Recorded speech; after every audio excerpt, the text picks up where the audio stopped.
Good afternoon, everyone, and welcome to Medical Grand Rounds. Before we get started, I'd like to make a brief land acknowledgement. McGill University is on land which has long served as a site of meeting and exchange amongst Indigenous peoples. We acknowledge and thank the diverse Indigenous peoples whose presence marks this territory on which peoples of the world now gather. Our speaker today is a visiting professor coming to us courtesy of the Division of Hematology. Dr. Jonathan Mack is a hematologist who did his MD at the University of Calgary, followed by Internal Medicine and Hematology training at McGill University, and his fellowship was in Transfusion Medicine at Harvard. He was Associate Director of the Transfusion Medicine Services at Mass General before joining the Division of Hematology at the Ottawa Hospital, where he currently consults for Benign Hematology and Transfusion Medicine Services. He directs the Therapeutic Apheresis program and is Director of Stewardship in Transfusion Medicine. In addition to his hospital roles, Dr. Mack works as a medical officer for the Canadian Blood Services, supporting the National Immunohematology Reference Laboratory, the HLA-HPA platelet and rare blood programs, and the development of a Leukoreduced Whole Blood program. His research interests relate to improving the clinical use of blood products, and he's currently working on a pilot study evaluating the cold stored platelets. He will be joining the Division of Hematology at McGill University Health Center in July 2024, so very soon, where he'll be supporting the Transfusion Medicine and Apheresis programs. Welcome, Dr. Mack. Thanks for joining us today. Great. Thanks, Dr. Jenny. It's really a pleasure to be presenting today, and just looking through the attendance, nice to see a lot of familiar names from my residency days. So I'll get right into it. The title of the talk today is Something Old, Something New, Whole Blood in Canada, which I think as the talk progresses, the title hopefully will become evident. Just in terms of disclosures, I am a medical officer with Canadian Blood Services, which is a paid role, and I don't have any financial disclosures or financial relationships with Big Dairy. Overview for the talk, we're going to cover a brief overview of the history of whole blood transfusion, kind of where whole blood started, where it is currently, and where it's going. Review some of the characteristics of the Leukoreduced Whole Blood product that Canadian Blood Services now has available. Discuss the potential benefits and risks of Leukoreduced Whole Blood, and then describe some of the contemporary clinical evidence related to Leukoreduced Whole Blood, primarily as it relates to trauma, because that's the bulk of where this product is being used currently. The context for the talk today, I think, is just for some understanding, is that in late 2022, Canadian Blood Services received Health Canada approval for this new product, whole blood leukocytes reduced, which we shorthand to LRWB, and it's currently reserved exclusively for military use. That's a CBS decision, not a Health Canada decision. And expansion to non-military civilian use will be guided by the National Advisory Council on Blood and Blood Products. They have a subcommittee that's convening to make recommendations on non-military use. So this is a product that's going to be showing up in the near future, at least outside of Quebec. Hema-Quebec does plan on evaluating feasibility of producing a similar product, which I understand is on their timeline for 2025, 2026, but still kind of more of a in development rather than a firm product that's going to be coming anytime soon. So to start off the talk, I think obviously kind of first question is, what is whole blood? And I like analogies. So I think the most easy analogy to think to is actually the dairy industry, hence the disclosure. And when you think about, our milk products that we have, when you take a donation from a cow, you can take that donation of milk and turn it into blood or milk components. So we can make our skim milk, 2% milk, cream, coffee creamer, whipped cream, and butter. Or you can just take that milk and really do nothing with it, put it into its container and ship it and sell it as whole milk. And so the same thing kind of applies to a blood donation. If we take the blood from a donor, we can split that donation up into its component parts. That's where we get our packed red cell, our plasma unit, and our platelet concentrate. And whole blood is basically just the minimal manipulated product where we take the whole blood from the donor directly and without doing much to it, put it into the bag and use that for transfusion. Historically, whole blood was, sort of the fundamental product that was used. So if we look back to the history of transfusion medicine, contemporary transfusion medicine, it goes back to the late or mid 1800s. It was an obstetrician who's credited with really the first documented human-to-human blood transfusion, Dr. James Blundell, and things were quite crude at the time. We obviously didn't have bags and IV tubing and things like that, and so he used this device, which he ended up naming the gravitator. Would clamp this device to a chair. You can see a little bit of a closer shot here of how the mechanics actually work. So this would be clamped to a chair. The recipient of the blood would have this bendable silver needle that would be placed in their vein after opening up their skin and exposing a vein.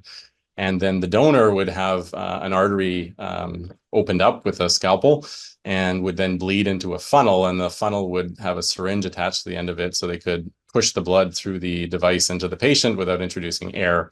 And this transfusion went off successfully, thankfully for Dr. Blundell. The patient survived their postpartum hemorrhage, and he went on to make quite a bit of money selling these devices as part of a transfusion therapy for patients. He lucked out a little bit because he didn't have any understanding of the ABO system or really anything else related to blood, infections, things like that. But things went relatively well. And so things kind of carried forward from there.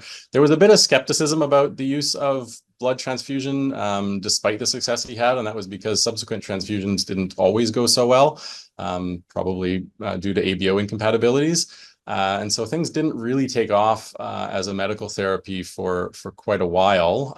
The Brits in particular were quite skeptical and actually preferred the use of crystalloids over blood transfusion for supporting people. And just a little bit of a segue back to the dairy industry, for a brief period of time, and this is actually a Canadian context, milk transfusion was done for quite a while.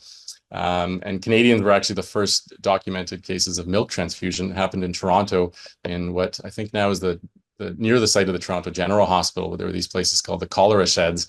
And I include this in here. It's just a really nice historical narrative where these two physicians, Dr. Bovell and Dr. Hodder, had been talking for a while about transfusing warm, fresh milk into the veins of a patient, and finally got their opportunity when a cholera patient who was on death's door had no other medical options for him. And so despite the advice of this reasonable doctor, Dr. Widmer, who asked them to be cautious, at least the public mind should become excited if the patient didn't do well with milk transfusion. They went ahead with it, brought a cow over to the patient's bedside, and nurse milked the cow into a vessel, and then they injected that into the patient, and he actually survived. And so milk transfusion took off for a while until people realized that milk transfusion wasn't doing a lot of patients a lot of benefit, and that led to blood transfusions taking over again. So back to blood transfusion, still in the whole blood space. Again, Canadian context, I think, is important to recognize. These two physicians, Major Lawrence Bruce Robertson, who was a general surgeon from Toronto, and Dr. Edward Archibald, who was a general surgeon from McGill. They both have some claims to some of the first transfusions on the front lines in World War I. They were both stationed with different British divisions. And they had, I think, both individually learned techniques of transfusion in New York and Boston, some of the hospitals there where there was some research looking into whole blood transfusion, and had this technique where they would inject, so it collects a sample from a donor into a syringe, and then immediately transfer it by syringe into the recipient. So quite a cumbersome procedure, but they did this on the front lines, and were credited with saving the lives of several soldiers. But again, operating without the understanding of the ABO system. And so the people were still a bit skeptical of the results of the transfusion technique because, sometimes it worked, but sometimes it didn't work. And along came Dr. Landsteiner, who is credited with discovering the ABO system. This is a picture of him at one of the Nobel Prize receptions, which he won, I think, in 1930 for the discovery of the ABO system. And there's this picture of him looking at this person dressed up as the Queen of Light, which is celebrated a fairly popular day, I think, in Stockholm and Sweden generally. And I think this is coffee, but I like to pretend it's a bowl of alphabet soup, and they're smirking at each other because he just happened to pick up letters ABO. So his discovery was quite important. It wasn't really implemented directly by him for the purposes of blood transfusion, but this surgeon from Boston, Captain Robertson, who had trained and done some work in a research lab with Pierre Rousse, who was more of a kind of basic science bioengineer type person. He implemented the findings of Karl Landsteiner in the ABO system and combined that with some of the work he had been doing with Roos and Roos Turner, who had developed a solution that would allow you to collect blood into a vessel and prevent the blood from coagulating. So that was, kind of a combination of citrate with some sugars. And Captain Robertson really made quite significant advances on the front lines, because instead of having to take syringes of blood directly from a donor and then inject it immediately into a recipient, they could take the blood stored in this blood vessel and then transport that to a patient who needed blood. And you can see using just their mouth, by blowing on the tube, provide some pressure, they could then transfuse that blood into a patient. So you no longer needed the donors to be immediately connected to the recipient. And using the knowledge of ABO systems, he was doing cross-matching between the patients that were going to receive and the blood that he was going to use to make sure that they were actually compatible. So this really improved the success of transfusion therapy. And from World War I onwards, over the next several decades, we saw this real growth of transfusion therapy going from being a battlefield type technique to actually being used in civilian hospitals, always in using whole blood. So that might raise a question of, well, what happened to whole blood and why are we not using whole blood nowadays then? And part of the blame belongs to these two. These were a couple of physicians from the Boston area. I think we're working at Brigham Women's Hospital. And they struggled. There was an understanding that blood was made up of different components and that it could be separated into the components by either just letting the blood settle in those glass tubes or the glass bottles, or it could be put into a centrifuge. But as you can imagine, glass bottles put into a centrifuge aren't super forgiving. And if you break a bottle, it can be quite messy. So their contributions were just this simple plastic bag. It was the first vinyl PVC bag that was used for collecting blood products into. And once they developed this bag, they were then able to more easily centrifuge blood products, and component therapies then started to really take off, in part because of these two. So instead of having to use just whole blood, physicians in the hospital that were really wanting to just treat the anemia or the low platelet count could, specifically target those things rather than transfusing a whole unit of whole blood. So that was kind of the beginnings of the end of whole blood. And at least in Canada, the end of whole blood was spelled out by the requirements for universal leukoreduction, which was introduced in around 2000. So all of our blood products in Canada now, after the whole blood is collected, it has to pass through this filter.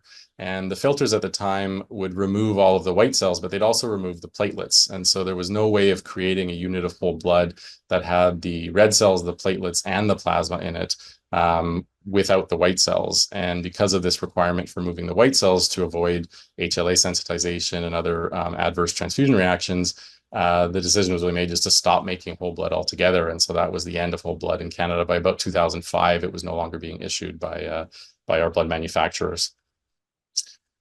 So component therapies took over. So that you might ask the question then, well, fine, so why are you talking to us about whole blood now? So a bit of the history on that and sort of important stuff comes from this proper trial. And really the impetus for this trial goes back to the Gulf War. So again, seeing sort of some of the military influences on transfusion medicine. Some people, I think, weren't, especially in the trauma communities that were resuscitating patients, weren't completely convinced that the approach to using blood components, including a lot of crystalloids that were used as some of the initial resuscitation, wasn't doing patients right. They weren't seeing patients improving with that therapy. And some look backs at outcomes from soldiers in the Gulf War found that patients who received low volumes of plasma compared to their red cells, so a lot more red cells compared to plasma or platelet products, had worse outcomes compared to patients who received a fairly balanced ratio. And that led to this randomized controlled trial being done in a civilian setting, where people wanted to compare, where the goal was to compare a balanced ratio of getting one red cell, one platelet, one plasma. So kind of recapitulating what would be in whole blood, but using components, to a less aggressive ratio of one platelet, one plasma, and two red cells. And so that was the goal of this randomized trial. Important to point out that the platelet dose in this trial was not a full dose of platelets. So it's not what we're ordering when we're ordering one unit of platelets. That's a pool of several donors or one apheresis platelet. This would be the equivalent of one whole blood donation. So it really kind of is the 1-to-1-to-1 is what you would get if you mixed all the component parts back up into a whole blood unit. Whereas the 1-to-1-to-2 would have twice as many red cells to the platelets and plasma ratio. So this trial was a trauma trial. They took civilian trauma victims who were predicted to need massive transfusion, and they randomized them to receive either that 1-to-1-to-1 transfusion, starting with a platelet, followed by a red cell, then a plasma, and then just repeating. Or in the other arm, they were given 2 units of red cells, a unit of plasma, 2 units of red cells, a unit of plasma, followed by a platelet, and then 2 units, 1 unit, and then just repeating over and over to create this difference in the ratios that patients were getting. And this was a highly anticipated trial. There were no other trials that were like it comparing these ratios, and quite a bit of controversy and diverse opinions, I think, among the transfusion trauma surgery communities about, what is the right ratio that people need. The difference might seem trivial, at least when you break it down to a fraction like this, 1:1 versus 1:2 doesn't seem all that big. But when you're using twice as much plasma and twice as many platelets, which you would be doing in the 1:1 arm, from an inventory perspective, it can actually start to really, have quite significant impacts. You're just using up twice as many of the platelets and plasma as you would otherwise. So highly anticipated trial. I think this is funded by the Department of National Defense in the US to a tune of about $50 million. And the results overall were not super convincing for the 1:1 strategy. So when they looked at their primary outcome of 24-hour mortality, there was no significant difference between the two. And 30-day mortality, again, no significant difference with confidence intervals overlapping 1. And as it would be expected, there was a higher utilization of blood products in the more aggressive transfusion strategy. So in the 1:1 arm, we used about 25.5 units as a median versus 19 units in the 1:2 arm. So we were using a lot more blood components, but not seeing much of a clinical benefit. Now, I think potentially the authors of this paper weren't super happy with those results and had done some secondary analyses that were not pre-planned. And when they dug into the data a little bit further, they had this finding that, if we look at the reason people died, whether it was from TBI or multi-organ failure or from exsanguination, they found if we look at the cause of death, fewer people were actually dying due to exsanguination. And that achieved statistical significance just by a hair, with fewer people that were getting the 1:1 ratios, a more aggressive whole blood like transfusion strategy, fewer of those people dying due to exsanguination. They still died because we didn't see a difference overall in the mortality, but they weren't dying due to bleeding to death. And so this was elevated into sort of abstract level.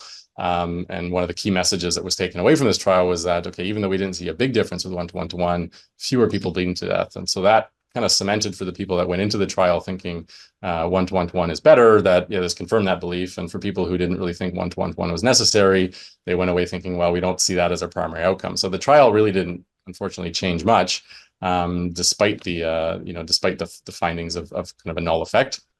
One just kind of sidebar on this one is that when you look at the causes of death, I think it's sort of interesting that they did allow deaths to be not mutually exclusive, so people could die from more than one cause. And interestingly, in the 1:1 group, when you add up the total, there were 43 deaths, but 46 deaths total. So there were 3 that were double counted. And in the 1:2 group, there were 6 that were double counted. So you just wonder if maybe some of that allowance of, this person died from TBI plus bleeding to death, maybe there's played a little bit of a role in terms of why we saw a bit of significant difference between the 2 groups. Regardless, I think, for people that believed in 1:1, this was reason enough to start transfusing people more aggressively and open the doors to interest in whole blood again, which leads to sort of more modern day or current day, where a platelet sparing filter was developed. So we can now leukoreduce whole blood without impacting the platelet count. You can see in this study, the whole blood platelet count was 84, and then after filtration was 68. So a little bit of a decrease in the platelets, but not a tremendous decrease. And so we can now manufacture whole blood as a product. And in the US, this has really taken off with a very recently published survey of 157 American hospitals with trauma centers, where 60% of the 100 respondents are using whole blood, they call low titer whole blood in massive bleeding. So it's a practice that's been adopted fairly widely in the US, but hasn't taken off yet here in Canada just because of the differences in our systems and a bit of a lack of data, which we'll get into in a little bit. So that's a bit on the history and kind of where we're at with whole blood and why whole blood is even being discussed currently. The characteristics of whole blood as a product and how it compares with our components is worth discussing. So this table just sort of summarizes the 4 main components: whole blood, RBCs, the different pathogen-reduced platelets that Canadian Blood Services offers, whether they're Buffy-coat pools or apheresis, and our frozen plasma units. So you can see that compared with the other blood components, a unit of whole blood is quite a bit larger. The average volume is about 500 mils. which makes sense because we're not splitting it up into the plasma and red cell part. We're just keeping all of the blood in there. The anticoagulant's about the same as so it's CPD for all of our products, or ACDA for some of the apheresis platelets. The hematocrit is lower, as you'd expect, compared to a packed red cell, again, because we're not removing the plasma, so the hematocrit's staying true to the person's hematocrit. Hemoglobin concentration's a little bit higher. The total amount of hemoglobin. And the platelet count is about a third of what you'd expect in a platelet unit. And that's just because we're not pooling together all the platelets. We're not concentrating the platelets using apheresis. So it's got the same amount of platelets as would be in 500 mils of anybody's whole blood. Factor rate levels are comparable with plasma. So overall, kind of a comparable product as if you put all three of these products together. In terms of sort of how it's handled in the blood bank, it's quite different compared to platelets. It's really kind of most similar to red blood cells. So unit of whole blood is stored at 1 to 6 degrees Celsius as we store red blood cells and frozen plasma once it's been thawed. That stands in contrast to platelets, which are stored at room temperature. It's got a shelf life that's somewhere in between red cells and platelets. So red cells we can store for 42 days, whereas platelets we can only store for about a week, and whole blood we can store for 3 weeks. So it's got a reasonably good half-life or shelf life. And unlike platelets that require agitation, the whole blood can just be stored on a shelf in the fridge. We don't have to do anything special to it. And I just draw a contrast with plasma because one of the challenges we have with plasma is that you have to thaw the frozen plasma. That takes about 30 minutes. And so if you have a trauma victim coming in who needs blood urgently and you want to give the plasma to them, there's going to be a bit of a delay in getting the plasma to the patient unless you have a thawed inventory that's chronically maintained. And if you're maintaining a thawed inventory, that creates a bit of waste because if you don't use that plasma after 5 days, you have to throw it out and then start thawing another unit. So whole blood has the advantage of having that plasma in there. It's not frozen. It gets to the patient right away. So maybe a potential benefit. Donors that are selected for whole blood donation. Currently, a lot of the US centers are using, and the Canadian Blood Services approach would be to use male donors only, and this is for TRALI risk mitigation. So TRALI is a pulmonary reaction that can happen primarily due to HLA or neutrophil antibodies. And so using male donors who don't have a pregnancy history reduces the chance that they have those antibodies and makes it a bit of a safer product. Currently, Group O is being used, and that's because of they're the universal RBC donor. And we'll talk a little bit about the sort of implications of using Group O donors in a bit. And to mitigate the risk of ABO hemolysis from the plasma that's in there, if you're a non-O recipient, all of the donors that are used have a low titer anti-A, anti-B isohemagglutinin. So this is where this LTOWB acronym in the US comes from for low titer Group O whole blood. So those are the donor characteristics. So shifting gears a little bit, I want to talk a little bit now about kind of the product itself. What are the benefits? What are the risks? And what are our barriers to implementation nationally? And just draw a few distinctions to some of the American centers and how they're using it.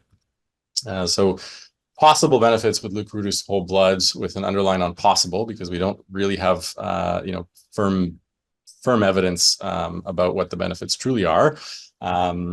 Some of them I think we can be confident about, and these are sort of the logistics and administration aspects to it. So as I mentioned earlier, the storage is quite a bit simplified compared with having 3 products. You have just one product and it's stored at 1 to 6 degrees. There's no agitation needed, so not a lot of special equipment. You just need a refrigerator that can maintain that temperature. It's got a good shelf life compared with platelet concentrates and thawed plasma. So 3 weeks as opposed to 5 to 7 days for each of those. Faster to issue, as we highlighted already, because you don't have to thaw it, so you get the plasma in right away. And it's much easier to administer. So a lot of the hospitals in the US that have used this, I think the blood banks like it, the nursing staff like it, because instead of having to issue 3 products and at the bedside check 3 labels, hang 3 bags, have 3 IV lines that are going, it's just 1 bag, 1 IV, 1 label to check. So much, much simpler for everybody involved. A possible advantage is the effect of cold storage on the platelets that are in the product. Platelets concentrates are currently stored at room temperature. And we know at room temperature that the platelets, kind of slowly degrade over time in terms of their reactivity. Whereas with the cold stored whole blood, those platelets that are in there are going to be in the cold. And when we look at, sort of in vitro assays of platelet function, this study looked at just the p-selectin response or p-selectin expression, which is a sign of platelet activation. So the higher your p-selectin is, the more activated the platelets are. This is just a simple aggregation study they did. They compared cold stored whole blood platelets with room temperature platelets. You can see that with the room temperature platelets on the right, as the platelets were stored moving to the right on the graph, the activation of the platelets became less and less with the agonist that they were using. So this was ADP used as a stimulant for the platelet aggregation. And by the time you got out to 15 to 21 days, the only about 50% of the platelets were actually responding to the agonists that were being added. Whereas with cold stored whole bloods, you had a maintenance of about 80% responsiveness throughout the storage life of the platelets.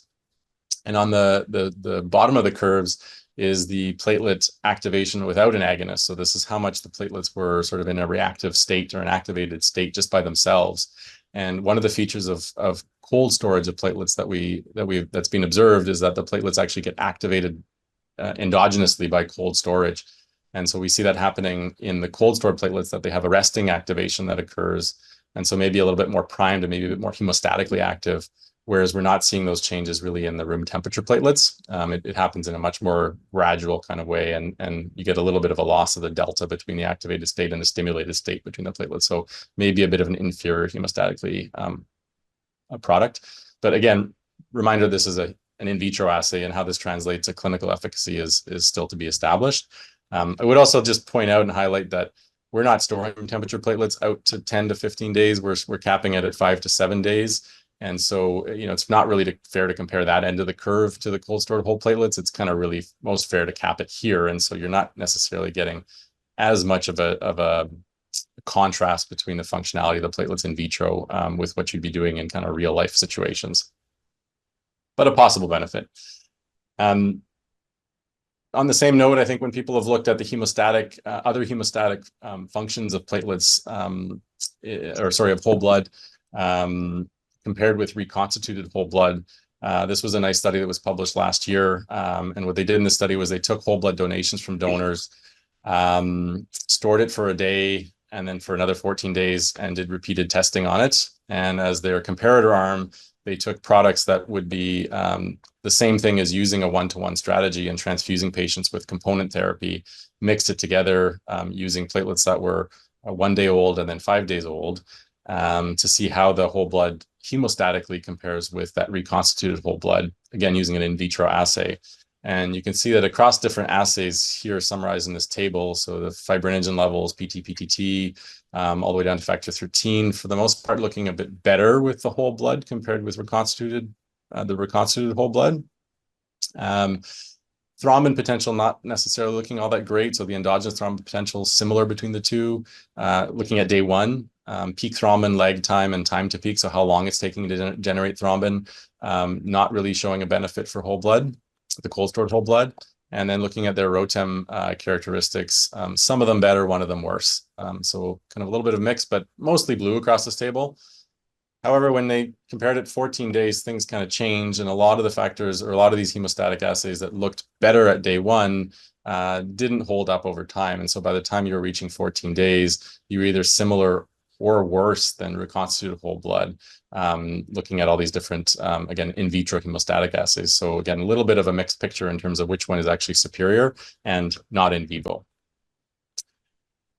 One of the possible advantages or benefits I mentioned earlier was the time to plasma administration. There's a lot of, I think, anxiety around thawing plasma, taking 20 to 30 minutes to get plasma to patients, and retrospective analyses, some prospective analyses of some of these transfusion trials, including the proper trial, that have suggested that the longer it takes to get plasma into patients, the worse their outcomes are. This was confirmed in a study called the PAMPER trial, which was a randomized multi-center cluster randomized trial in the US, where they used plasma in air ambulances. So they compared pre-hospital administration of plasma with crystalloid, and they looked at 30-day mortality, and they found that the patients who were given the plasma pre-hospital had a significantly reduced risk of death by 30 days with a hazard ratio of 0.64. These findings weren't recapitulated in other studies. The one that was most comparable was the COMBAT study, which was done as a single center RCT using ground ambulances, not air ambulances, so maybe not completely comparable, and only a single center. They also did crystalloid versus 2 units of plasma, but didn't find any benefit at 28-day mortality in the patients that were transfused pre-hospital plasma. So maybe maybe not as strong evidence that plasma is as important upfront. Two other studies I think are relevant, but not exactly comparable, was the refill study, which was published last year, where they gave lyophilized plasma, so freeze-dried plasma that would be reconstituted, and compared that with 0.9% saline in pre-hospital setting again. So these are ambulances administering this. And they looked at death prior to discharge or failure to clear their lactate as a primary endpoint, with no difference between the two arms. So people that got saline did just as well as the people who were transfused with RBCs or lyophilized plasma pre-hospital. And the ProCoag study from France, where they administered PCC or saline in a randomized way in a multi-center trial to patients in hospital, and they looked at their blood product utilization, so not a mortality endpoint, but how much blood products they were using as a surrogate for how much bleeding they were having. And in that study, there was no difference. The absolute difference was not significant between the two treatment arms. So giving 4-factor PCC, which is a little bit like concentrated plasma, although not entirely, didn't seem to provide much benefit in terms of the number of blood products that were given. So not clear that the earlier plasma is necessarily beneficial, although some randomized data suggests that it could be. So what about the risks with leukoreduced whole blood? I think there's a couple that are worth mentioning. We touched on the ABO system and the importance of the ABO system earlier. And we know that in an uncross-matched situation, there's a universal donor that we can use, both for red cells, and a universal donor we can use for plasma. And so if we're in a situation where we can't do our pre-transfusion testing, we don't know the patient's blood type, we can reach to the fridge and grab a group O RBC and a group AB plasma. And those group O RBCs as universal donor are going to be compatible with any blood type that they get. So if you're an O through an AB, O RBCs are going to be okay. And if we're using group AB plasma, there's no AB antibodies in there. And so regardless of your ABO type, that's going to be a compatible plasma product. If we're using group O whole blood, the situation changes, because we now have O RBCs, which are good for everybody, but that's O plasma, which has anti-A and anti-B antibodies in it. And so it's only the group O recipients who are going to be sort of immune to any problems. If you're an A, a B, or an AB patient, then there's a potential that those antibodies might cause hemolysis. So it's a bit of a Trojan horse. You're giving the red cells, but giving some plasma with it. And this obligate incompatibility is there. A couple strategies that I mentioned, or one strategy that I mentioned that mitigates that, is the use of these donors with low titer antibodies. So if you pick a donor that has a low level of the antibody, then when you transfuse it, you may not cause as much of a problem, because we have soluble AB substance in most people, and there's endothelial expression of AB substance. So those antibodies might get kind of neutralized by AB that's not on the red cells, and minimize any hemolysis. So that's kind of the idea behind that. And the CBS product that is being manufactured for the military is less than 1 in 32 automated dilution for their AB antibodies. So you have to dilute the plasma 6-fold to make the antibodies go away. And if you don't have any antibodies after a 6-fold dilution, then you're okay to kind of use that donor's whole blood. And that's kind of what's being done in a lot of American centers, a similar sort of cutoff. How safe is that? Well, we have a few studies to point to. This was a study looking at recipients of low titer O whole blood out of Pittsburgh. And when they looked in a non-randomized way, this was just an observational study, but they collected markers of sort of end organ damage from hemolysis with creatinine, potassium as a reflection of red cell lysis, bilirubin, LDH, and haptoglobin are kind of classic hemolysis markers. They saw that between the recipients of non-O versus O, so the O and the darker lines being the ones who got group compatible, and the non-O being ones who would be potentially at risk of hemolysis from ABO, from anti-AB antibodies, they didn't see any significant differences over time in any of the markers of hemolysis or renal injury.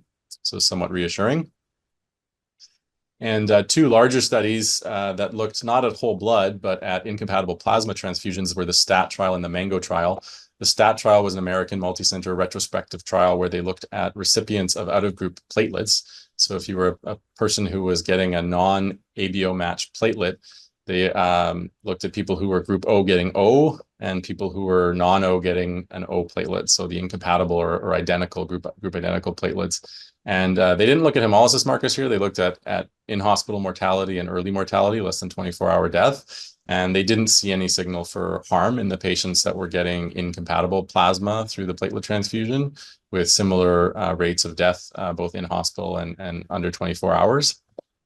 And in the MANGO study, this was a study looking at specifically A plasma, being given as part of a trauma response. So A plasma potentially going to any recipient who we didn't have a group for.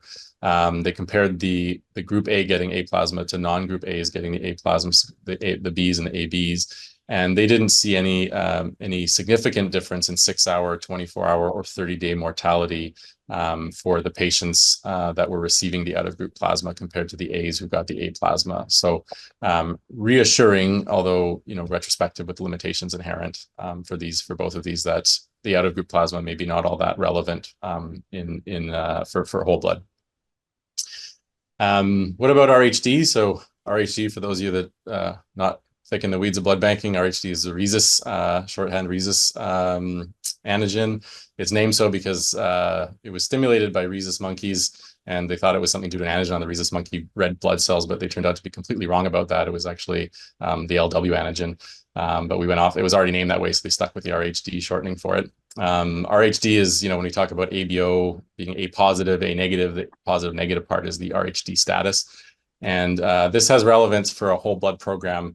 Really just when we look at kind of a national or an inventory perspective, the vast majority of donors are going to be RHD positive. So you see that white donors are the most likely to be RHD negative, 15%.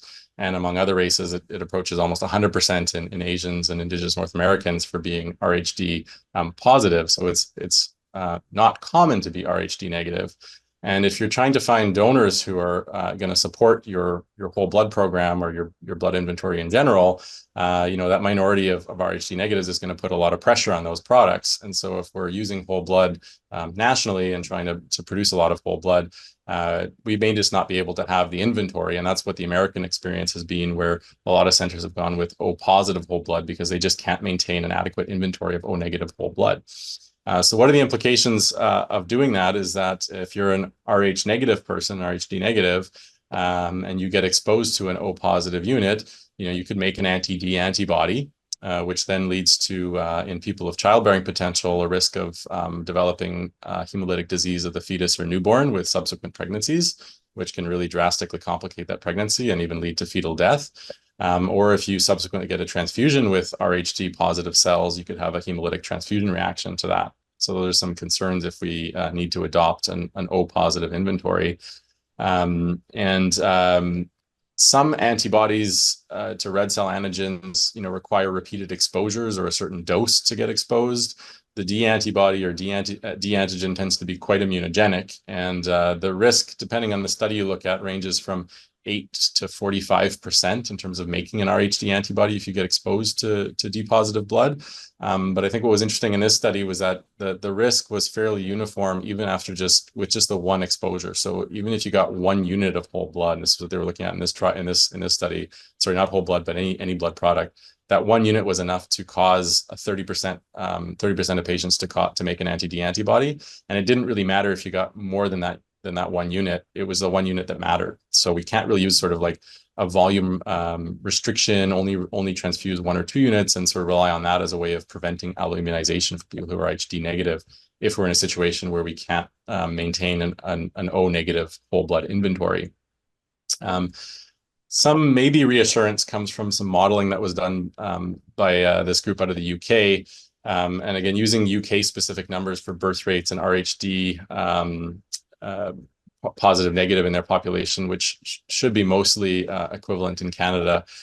They found that kind of most important things out of this was that the risk of fetal death or permanent disability due to HDFN, which I think is the most kind of important complication if you're going to be exposing somebody to an RHD positive unit. Overall, if you're looking at all potential recipients of transfusions, you'd have to transfuse about 29,000 patients with an RHD positive unit to get 1 case of fetal death or permanent disability due to HDFN. And if you focus on just D negative women or people of childbearing potential, it'd be 570. And we know in our trauma population that males tend to be way overrepresented. So it could take quite a lot of time to actually get 1 case. There was a recently published Finnish paper where they estimated it would take over a 10-year period, they would have 8 cases that might develop. Just kind of give you an idea of what these risks kind of translate to in real life terms. So still a risk. And I think, obviously if you're that one person and you have a fetal death that occurs because of that, that's not great. And the the most important thing out of this, I think, is that that risk might be acceptable, but you have to have a benefit that's being traded off for it. So if we're finding that whole blood offers a survival benefit to the population in general, then maybe that risk is acceptable, but we need to see that survival benefit. And what they estimated in this study was that if they saw a survival benefit of at least 1% with whole blood compared with standard care, then that would lead to a net kind of gain in lives saved, or years saved versus years lost of life, with these kind of risks for HDFN, acute hemolytic reactions, et cetera. So not totally clear cut. I think a little bit kind of mucky when you get into the ethics of it, and is it ethical really to be exposing people to O positive, knowing that there's this risk that develops, even if the numbers are pretty small.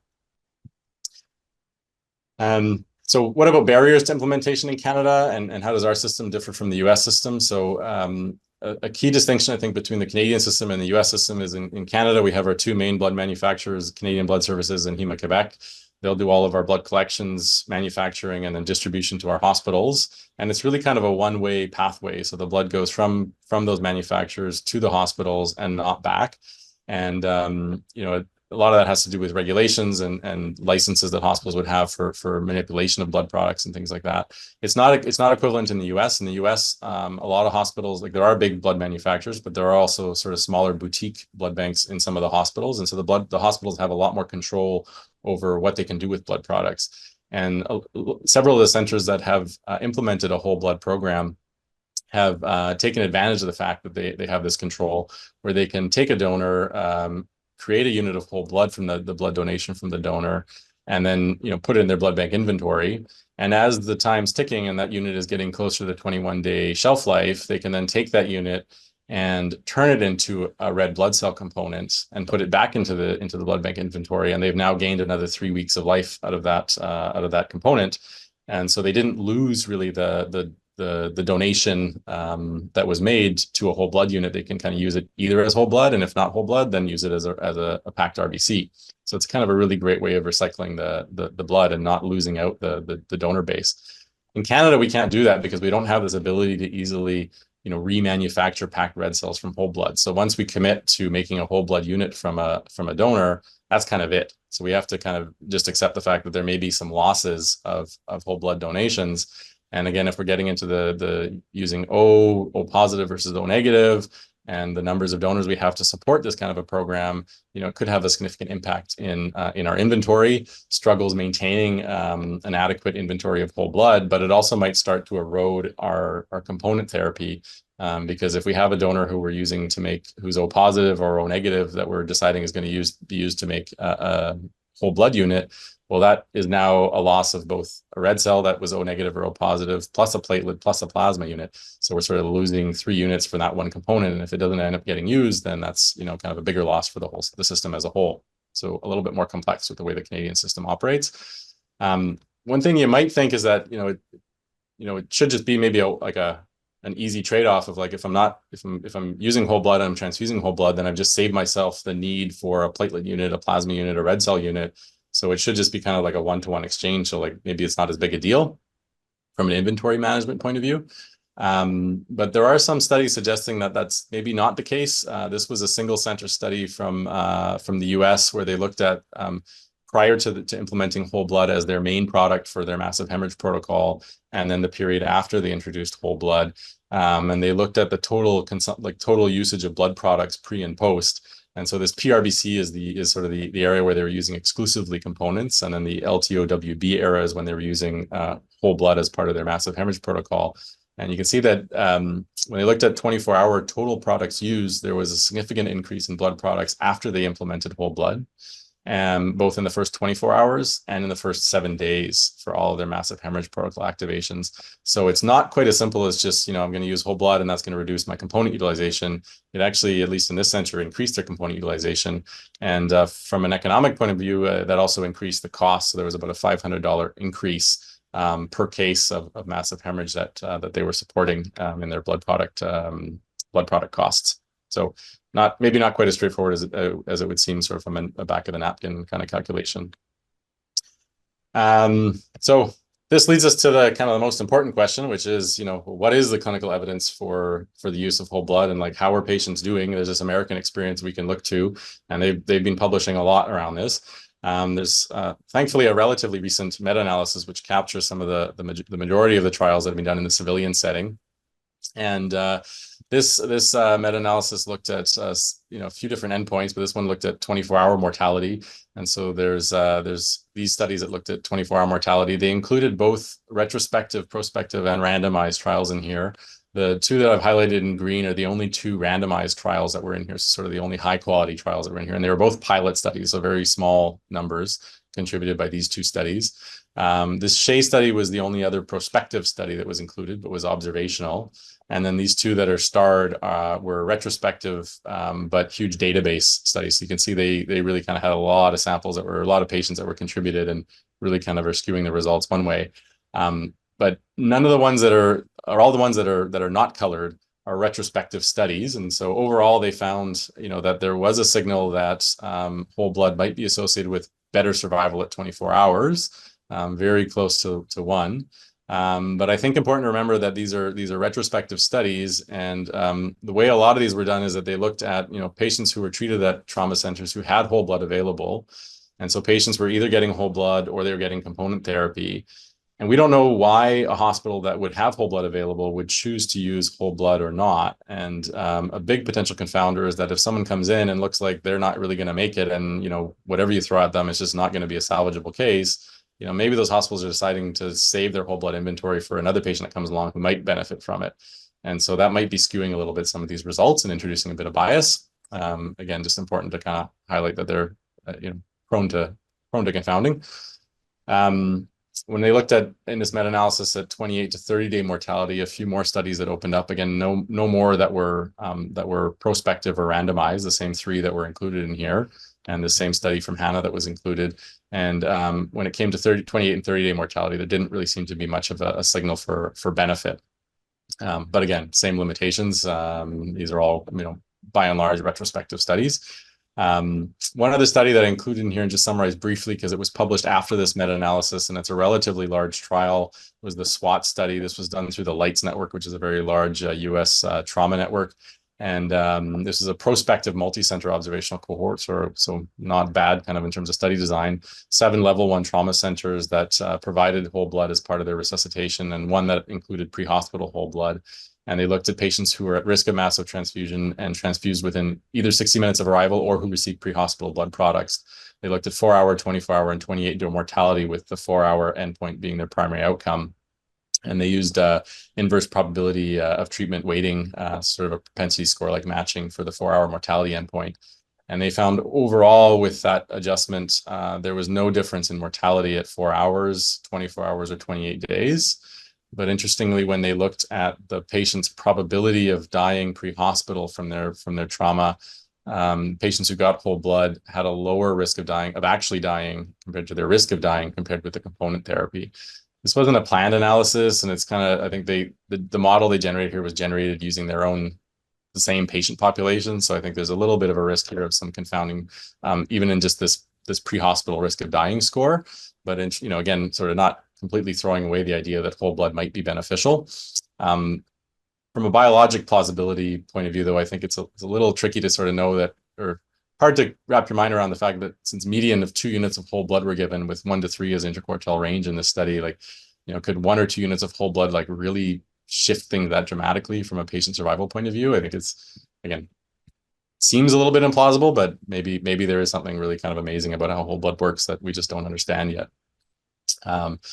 So that's kind of the summary of the data.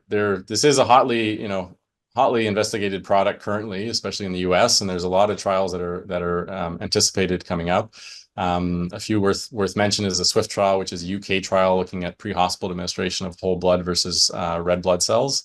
And then the Tower study, which is pre-hospital administration of the US, where they're looking at giving whole blood versus whatever standard of care is for the pre-hospital treatment center. So it could be crystalloids or components, looking at all-cause 30-day mortality, and those are anticipated relatively soon. So I don't think we'll be waiting long to have some evidence to rely on. And getting back to the situation in Canada, those trials and the outcomes of those trials, I think, will be really influential in terms of determining what we're seeing in hospitals with whole blood. Because this NEC subcommittee that I mentioned at the start, they convened to make some recommendations, taking into account that the capacity to produce whole blood is limited and that we don't want to impact other component production. And a few of the recommendations that they've made that I've summarized here, which you can access here in draft form, is that they are going to be recommending that the restrictions be lifted from military use only, but that it's going to have to be done in a very cautious way, and component therapy will need to be prioritized unless there's evidence pointing to benefit for specific groups. So we shouldn't be producing whole blood at the expense of our components, and not recommending that we restrict exclusively to O negative. So we might be using O positive whole blood in some situations. So those are just some of the key takeaways from the NEC recommendations. So just to wrap up, I think the summary is that whole blood leukocyte reduced is now licensed in Canada and may be coming to a hospital near you sometime in the future. The indication from Health Canada is the treatment of clinically significant bleeding. Summarize some of the benefits that, logistically much simpler, giving earlier balanced resuscitation. Risks of hemolysis due to ABO incompatibility and RHD-L immunization. And really at this point in time, an unknown clinical benefit, which will need to be determined. And I think once we have better evidence around that, I think that'll really dramatically influence how this is rolled out nationally. I will stop there, and thank you. Questions, happy to take them. Hi, thank you so much. Dr. Roger had his hand up. Go ahead, Mark. Hi, Johnny. Thanks. That was a great talk. Looking forward to having you here. So one of the reasons we're making the papers these days, and not for good reason, is a tech shortage in the blood bank.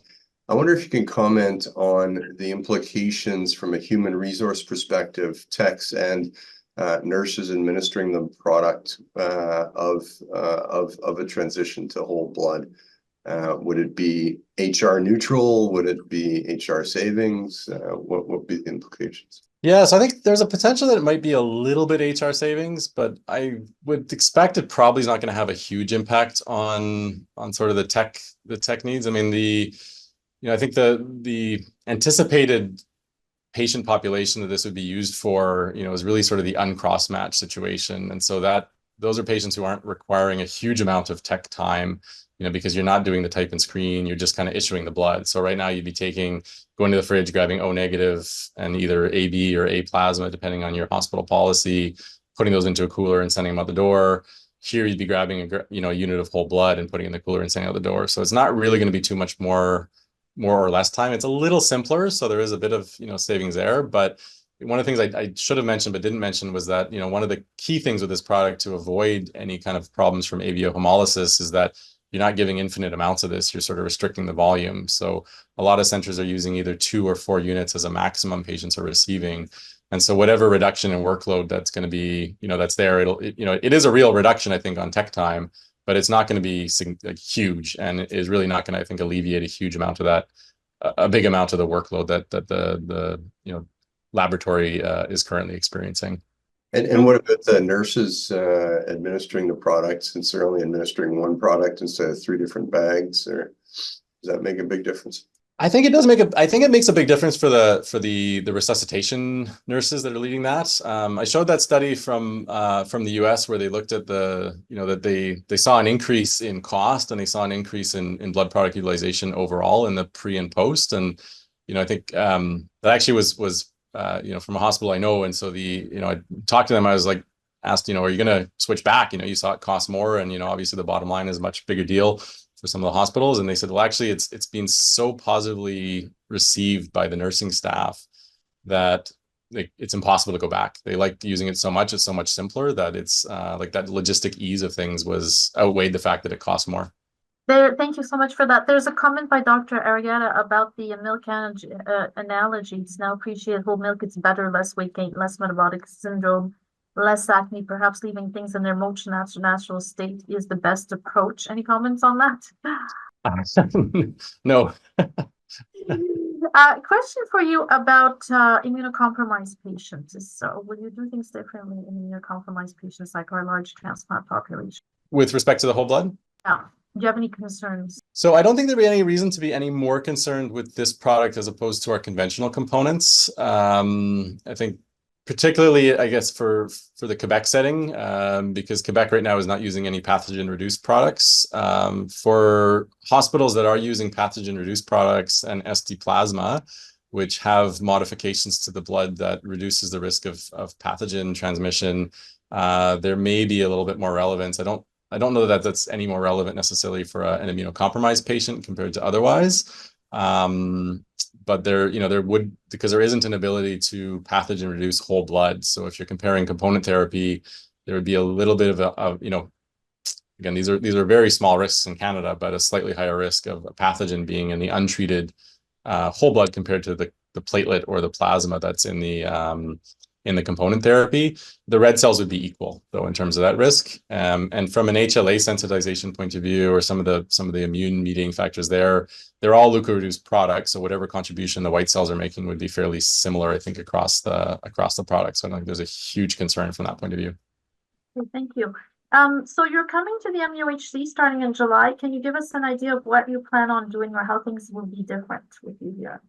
Tough question. How things will be different, I don't know, other than that I think Dr. Pelche will be happy to have some help. From what I understand, I'll be spending the majority of my time focusing on transfusion-related aspects of the hospital, and then a portion of my time with a clinical hematology practice with a focus on kind of benign hematology.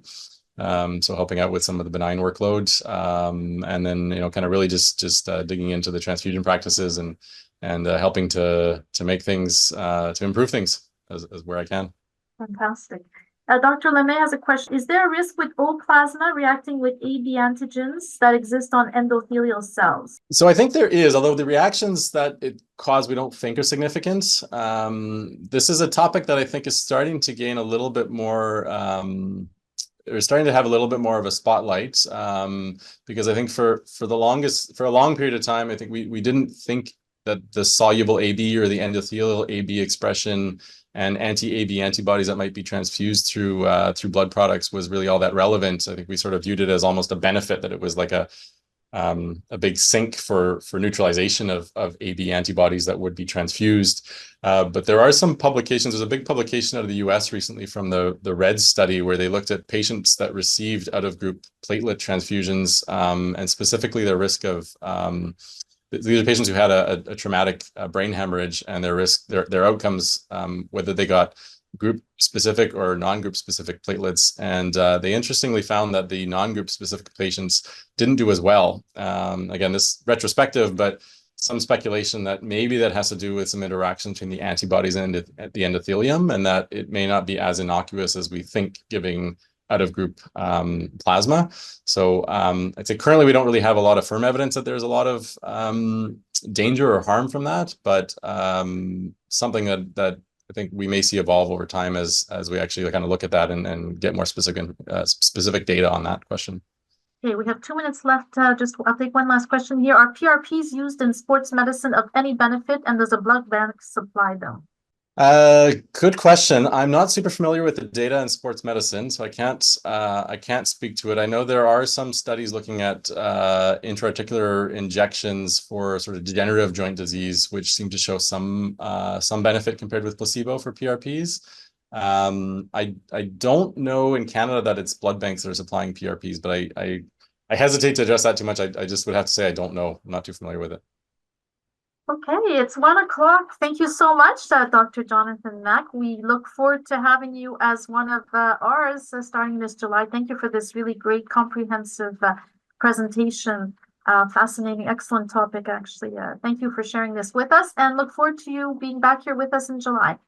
Thanks so much. I'm really looking forward to being back at McGill in Montreal, and thank you. Some familiar faces again.